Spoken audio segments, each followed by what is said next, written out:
খাইতে গেলে যদি টাকা দেওয়ার বদলে টাকা পাওয়া যাইতো তাহলে কতই না ভালো হতো। কিন্তু এবার এই অকল্পনীয় কাজ সাধন করে নজিরবিহীন এক দৃষ্টান্ত স্থাপন করল ঢাকা ইউনিভার্সিটির হলের ক্যান্টিন। খাসির মাংসের নতুন রেসিপির এক উদ্ভাবন হলো।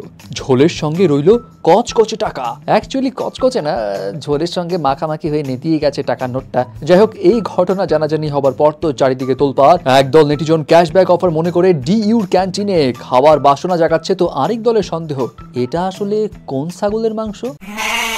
ঘটনা হলো, গতকাল এক ডিউ শিক্ষার্থী হাজি মোহাম্মদ মহসিন হলে গিয়ে খাসির মাংস অর্ডার দিলে সে দেখতে পায় ঝোলে মাখা 10 টাকার নোট তার দিকে উকি মারছে। এই ঘটনার পর সে পরিচালককে জানালে পরিচালক তাকে খুব নরমভাবে সরি বলে নতুন এক প্লেট নিয়ে আসে। কিন্তু সেই খাসির মাংস লাভার শিক্ষার্থীর ধারণা এই টাকার নোট সহই হয়তো মাংস রান্না করা হয়েছে। যদি আসলেই হয়ে থাকে তাহলে আর কিচ্ছু করার নেই ভাই, টাকাকে পাতা মনে করে সবজি হিসেবে একসেপ্ট করে নাও।